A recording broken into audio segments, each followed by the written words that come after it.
All right, everyone, get ready, because today we are going deep into the world of weight loss medications. Ooh. But we're not just talking about Ozempic. We're going way beyond the headlines and hype you see everywhere. Right. We've got all these articles, personal stories, expert opinions, and we're going to figure out what's the real deal with these drugs. Yeah. Are they truly a breakthrough, or is this just a bunch of hype? Exactly. It's really interesting how this isn't just like a medical story anymore. It's becoming like a full-on cultural phenomenon. I totally see it everywhere. Like Ozempic, originally it was just for diabetes. Yeah. But now it's all over the place. Like it just accidentally became famous. Yeah, celebrities, social media, everybody's talking about it. Which leads us to Wegovy. Yeah. It's the same active ingredient, but this one's actually FDA approved specifically for weight loss. Interesting. And get this, over half of US adults could be eligible for semaglutide. Wow. That's the key player in both these drugs, whether it's for weight loss or diabetes. That's a huge number. That's a massive potential impact, don't you think? Absolutely. I mean, Yeah. it could totally change how we approach the obesity epidemic. Yeah. But on the other hand, there are all these huge questions that come up too. Like what? Like insurance coverage. Right. It's all over the map. And if you don't have it, the cost is just insane. It's astronomical. Yeah, so who actually gets to benefit from this? That's a huge question, and we'll definitely dive into that. Yeah. But first, I gotta ask, how does this stuff actually work? Okay, so I'm no scientist, but from what I've read, semaglutide basically mimics this hormone, GLP-1, that's like telling your brain, hey, I'm full, that's a good way to put it. even if you haven't eaten that much. It's like, imagine your stomach is usually this noisy neighbor, Yeah. just constantly yelling, feed me, feed me. Yeah, I can relate to that. But then the semaglutide comes in and it's like, shh, quiet down. Oh, so it just turns the volume down on your stomach? Yeah, exactly. And then your brain finally gets the message. Right, you're actually satisfied even if you haven't eaten a ton. So it's not about physically shrinking your stomach or anything. Not at all. It's about changing the signals. Exactly, changing how your body communicates. Okay, that makes sense. But I'm guessing this doesn't mean you can just ditch the gym and live on pizza, right? You got it. There's gotta be more to it. It's not a magic bullet, no. Okay, good, because that sounded a little too good to be true. One article we read actually highlighted how important exercise is alongside these drugs. Oh, really? Especially to avoid losing muscle mass when you lose weight. That makes sense. It's about giving you a leg up, not completely letting you off the hook. Right, it's a tool, not a replacement for a healthy lifestyle. Exactly. Okay, now for the juicy part, the personal stories. Yeah. These were so interesting. They were really eye-opening because it seems like everyone reacts so differently to these meds. It's true. Like Pepper Schwartz, she's in her 70s and was on Ozempic. Yeah. For her, it wasn't about fitting into a smaller size. Yeah. It was about making choices that truly helped her health. That's a key point, and I think it could actually shift our whole focus on weight loss in general. How so? Well, instead of just being about looks, it becomes about feeling good, having energy, living longer. Right, it's about your overall well-being. Exactly. And then we read about Jamel Corona, who was on Wegovy, and she noticed she wasn't as interested in alcohol anymore. Interesting. It makes you wonder, what other subtle ways might these drugs be affecting us? That's what's so fascinating about this whole topic. Yeah. We're still learning so much about the long-term effects. It's kind of mind-boggling to think about all the possibilities. It really is. But then on the flip side, Yep. there's Janine Della Vecchia, Right? who had such bad side effects, she had to quit Ozempic completely. Yeah, it's a good reminder that this isn't a one-size-fits-all solution. Definitely. And for some people, the risks might outweigh the benefit. Absolutely, and it's so important to work closely with a doctor. Oh, absolutely. You can't just hop on the bandwagon without knowing the potential downsides. Individual responses can vary so much. Yeah, and speaking of downsides, the Ozempic face thing was a bit freaky. Yeah. So if you lose weight too fast, Right. you could lose fat from your face, and it kind of deflates. Think of it like a balloon losing air too quickly. Oh, I see. The skin doesn't have time to adjust, so it can look saggy or hollow. So it's not a direct side effect of the drug itself. Not really, it's more about the rate of weight loss. Interesting. The articles emphasize losing weight gradually and taking care of your skin during the process. So even with a miracle drug, there's still work involved. Always. Okay, now for the big debate. Are these drugs just a quick fix, or a legitimate tool for lasting change? That is the million-dollar question, and there are really strong opinions on both sides. Yeah. Some people worry about relying solely on meds without changing their lifestyle. I could see that. Like, are we just slapping a Band-Aid on a bigger problem? Yeah, are we avoiding the root causes? Right, and then there's this whole philosophical question. Oh, tell me more. It's like personal responsibility versus medical intervention. That's deep. Where do we draw the line? Right, and then there's the whole issue of access and cost. Exactly. If these drugs are going to be a real game changer, Yeah. they need to be available to everyone, not just the wealthy. You hit the nail on the head. It feels like we're at a crossroads with this technology. I agree. There's incredible potential, Absolutely. but also these ethical and societal hurdles we need to address. It's a complex landscape. Okay, so we've talked about the science, the personal stories, and some of the controversy, but now I want to know, what are the real-world downsides? Okay, so What are the risks people need to be aware of? well, the most common ones are gastrointestinal issues. Oh, like what?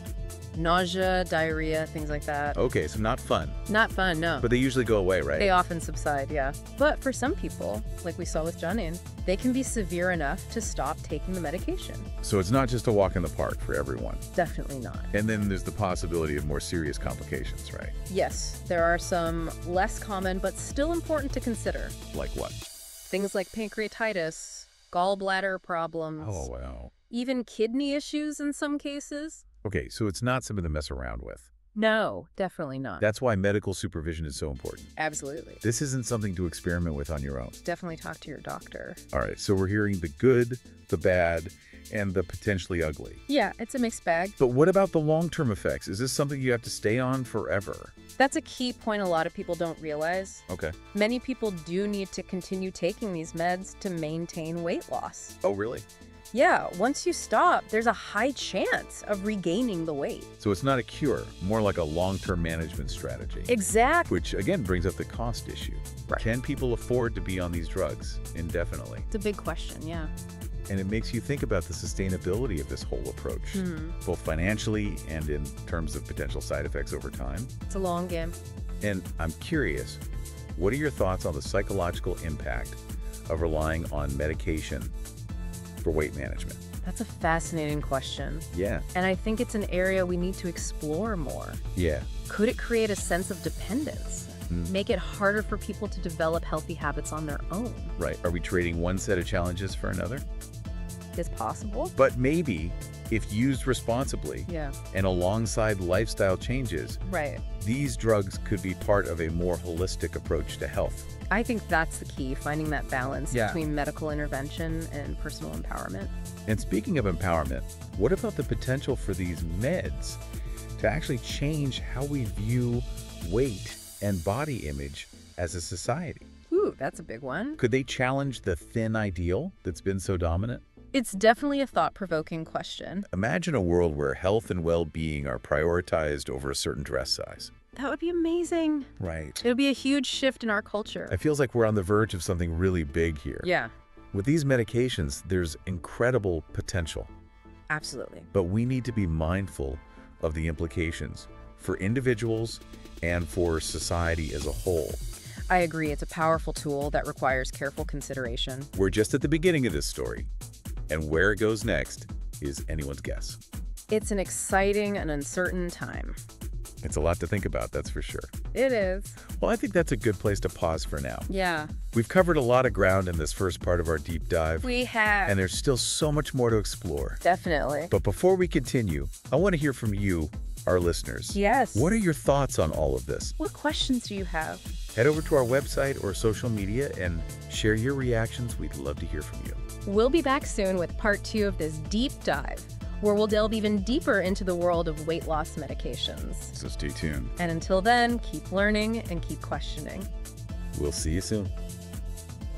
Welcome back to the deep dive, you guys. Yes, welcome back. We're deep in the world of weight loss medications. We are, and it's clear. And it's clear this is way more than just take a pill, lose weight, right? Absolutely, yeah. This is affecting our culture, Mm-hmm. healthcare, Yeah. even how we see ourselves. Right, exactly. And it's fascinating to think that while these drugs are new, this desire for a weight loss solution is definitely not new. Not at all. We've had fad diets, miracle exercises, all promising effortless results. Yes. So in a way, these medications tap into that same human longing, but it's a much more potent tool now, you know what I mean? Right, exactly. Like science has finally caught up to our impatience. Yeah, like we just want it now. We want it now. We don't want to wait. But that makes me wonder, are we setting ourselves up for a bigger fall? Oh, that's a good question. What happens when the initial excitement fades? Right. And we're left with the long-term realities. Yeah, that's where the rubber meets the road. Yeah. And we need to be honest about these medications. I mean, they're potentially game-changing. Yeah. But they're not a cure-all. Right. They often require ongoing use. Which means? Ongoing costs, potential side effects, the need for constant medical supervision. Okay, so it's not just a one-time thing. No. And let's not forget the psychological impact. Yeah. We talked about the fear of dependence, but I'm also thinking about the pressure to maintain that weight loss. Yeah. You know? Oh, absolutely. What if you slip up, you gain some weight? Yeah. Does that make you a failure?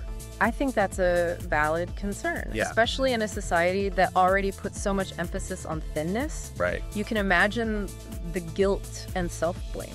It's like we're setting ourselves up for a whole new set of anxieties. It's like we're swapping one set of challenges for another. It's possible. But maybe, if used responsibly, and alongside lifestyle changes, these drugs could be part of a more holistic approach to health. I think that's the key, finding that balance between medical intervention and personal empowerment. Well said. Okay, let's shift gears a bit. Okay. And talk about something that's been on my mind. Access and affordability. Yes, that's a big one. We've touched on it briefly. Yeah. But I think it deserves a deeper dive. Absolutely. This is where things get tricky. Right. Both ethically and practically. I mean, these medications are expensive. They are. Often upwards of $1,000 a month. Wow. Without insurance coverage. Yeah. I mean, that's just not an option for a lot of people. It's not, and it creates this huge disparity. Yeah. Right, where people with means can access this potentially life-changing treatment, while others are left struggling with the same old challenges and potentially feeling even more marginalized. Exactly, and it raises these questions about how we as a society prioritize and allocate resources for healthcare. Like, are we putting our money where our mouth is? Right. Do we pour money into these expensive new drugs? Or do we focus on making basic healthcare more accessible? To everyone. Yes, to everyone, and these are tough choices. They are, yeah. And the stakes are high. It's like we're facing a moral dilemma alongside a medical one. Yeah, it's complex. But let's not get too bogged down in the gloom and doom. Okay. There's also this potential Yeah. for these medications to actually shift our perceptions of beauty. Oh, yeah. Of what's considered normal. Ah, the possibility of a cultural revolution. Right. It's fascinating to think about. Imagine a world where health and diversity are celebrated. Yeah. And people feel comfortable and confident Yes. in their bodies, regardless of size. I love that. It's a beautiful vision. It is. But it makes me wonder, could these drugs unintentionally reinforce the very norms we're trying to challenge? Oh, that's interesting. How so? Well, if everyone starts taking these medications Yay. to achieve a certain body type, Yeah. are we just creating a new medically sanctioned standard of beauty? That's a really insightful point. Are we still valuing thinness? Yeah. Just achieving it through different means. Right. It's like we're shifting the goalposts. Yeah. But still playing the same game. And it makes you think. It does. It highlights the importance of having these conversations. Absolutely. Critically examining the assumptions and values that underlie our approach to weight and body image. We need to unpack that. Yeah, we need to dig deeper. For sure. It's not enough to just hand people a pill. Right. We need a deeper, more nuanced understanding I agree. of the forces that shape our perceptions of beauty and health. Totally. Okay, so we've talked about the cost, the potential for exacerbating inequalities, and this tricky relationship between these drugs and our cultural norms. It's complicated. It's complicated, but what about the people for whom these medications don't work? That's a really important point. Are we setting them up for disappointment? Yeah, potentially. Self-blame. It's crucial to remember these medications aren't a magic bullet. Right. They work well for a lot of people. Yeah. But not everyone's going to have the same experience. And for those who don't see the desired results, Yeah. it can be incredibly frustrating. It can be really disheartening, too. Especially when they've heard all the hype, Yeah. seen the before and after photos, maybe even invested significant time and money. Right. They put in the effort. Yeah. And then it doesn't work. Yeah. It's got to be tough. In those cases, it's even more important to emphasize that these meds are just one tool in the toolbox. There are other ways to support health and well-being. Right. It's about shifting the focus away from a single solution. Absolutely. And embracing a more holistic approach. I love that. That includes lifestyle changes, mental health support, a compassionate understanding of the complexities of weight and body image. I couldn't agree more. It's about empowering individuals to find what works for them. Exactly. Not just prescribing a pill and hoping for the best. It's about personalized care. All right, so we've covered a lot of ground here. We have. From big picture stuff to the personal experiences. Yeah, but before we wrap up this part of the deep dive, I want to circle back to the psychological impact of these medications. Okay. We've talked about fear of dependence. Yeah. Pressure to maintain weight loss. Right. But what about the emotional side of things? Oh, that's so important. And it often gets overlooked. It does. Weight and body image. Yeah. They're so deeply intertwined with our self-worth. They are. And these meds can bring up all sorts of emotions. Like what? Give me some examples, Ed. Well, for some people, achieving significant weight loss can be incredibly empowering. Okay, that makes sense. It can boost their confidence, improve their self-esteem, even lead to positive changes in their relationships. That's amazing. And their overall outlook on life. Because like the weight loss itself unlocks a whole new level of happiness and well-being. It can be truly transformative for some people. That's awesome. It is, but for others, the journey might be a bit more complex. Okay, how so? Some people struggle to adjust to their new body image. That makes sense. They might feel uncomfortable or even disoriented in their own skin. Yeah, even if the changes are positive, it takes time to adapt. It does. To recalibrate your sense of self. Exactly, and some people might feel pressure to maintain that weight loss, which can lead to anxiety. Right. Or even disordered eating patterns. So it's like a whole new set of worries. Yeah, kind of. Replaces the old ones. It's possible. And it highlights the importance of having a strong support system. Absolutely. Whether it's therapy, support groups, or just having trusted friends and family to talk to. That's so important. Having that emotional support can make all the difference. It really can. Okay. I think that's a great point to pause on. Yeah. We've explored a lot of complex issues. We have. And it's clear that these weight loss medications are far more than just a quick fix. They are. They have the potential to impact our lives in profound ways. Absolutely. Both physically and emotionally. Yes. And it's crucial to approach them with nuance and a holistic perspective. I completely agree. And as we move forward, it's important to keep these conversations going. For sure. To ask tough questions. Absolutely. And to prioritize the well-being of individuals above all else. I couldn't agree more. Well said. Now let's take a quick break. Okay. And when we come back, we'll wrap up our deep dive. Sounds good. Into the world of weight loss medications. Yeah. With some final thoughts and reflections. We're back for the final part of our deep dive. Part 3. Into the world of weight loss medications. It's been quite a journey. It has. We've covered a lot of ground. A lot to think about. But now I want to hear your expert take on the big picture. Okay. Where do we go from here? What's the next chapter in this story? That's the big question, isn't it? It is. It's a big one. And I think the answer is multifaceted. On the one hand, you've got the science. The research is just exploding right now. Oh, wow. We're learning more every day about how these medications work, who they work best for, how to minimize those side effects. So even more targeted treatments, maybe. Exactly. Like tailoring the drug to your specific genetic makeup. That's the idea. Wow. Personalized medicine. It's a huge area of exploration right now. Imagine that. Your doctor analyzes your genes and prescribes a weight loss med specifically for you. That's the goal. That sounds like sci-fi. Yeah, it does, doesn't it? It's amazing. But let's not get ahead of ourselves. Okay. Even with all these advancements, we can't forget the human side of all of this. Right. We're not just robots. We're talking about people's lives, their health, their self-image. It's not just about tweaking molecules. Right. It's about changing mindsets. You got it. So alongside the scientific progress, we need like a parallel track of social and psychological understanding. I agree. How do these medications impact our relationship with our bodies, with food, with our culture? These are big questions. Huge questions. We can't ignore them. We can't.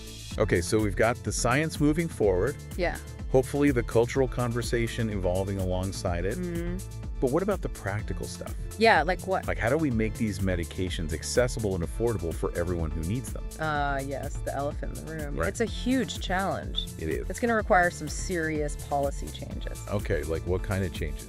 Well, we need to look at insurance coverage, drug pricing, maybe even alternative funding models. Interesting. We got to make sure these medications are available to those who can benefit. Right, regardless of their income. Exactly, regardless of their social status. It's a matter of social justice, isn't it? It really is. We can't have a system where only the wealthy can access these potentially life-changing treatments. I agree, and it's not just about fairness.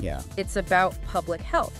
If we want to address the obesity epidemic, we need solutions that work for everyone. Not just a select few. Exactly. Okay, so we've covered the science, the culture, the economics. Any final thoughts? I think the most important thing to remember is we're all on this journey together.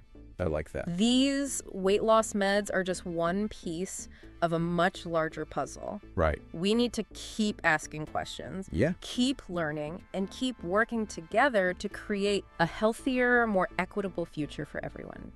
That's beautifully said. And on that note, we'll wrap up this deep dive. It's been a pleasure. Thank you so much for joining us. Of course. As we explored this complex and fascinating world. It is fascinating. Of weight loss medications. It is. We hope you learned something new, gained a new perspective. Maybe even felt inspired to continue the conversation. Absolutely. So until next time, keep diving deep. Keep learning, keep questioning. We'll see you soon.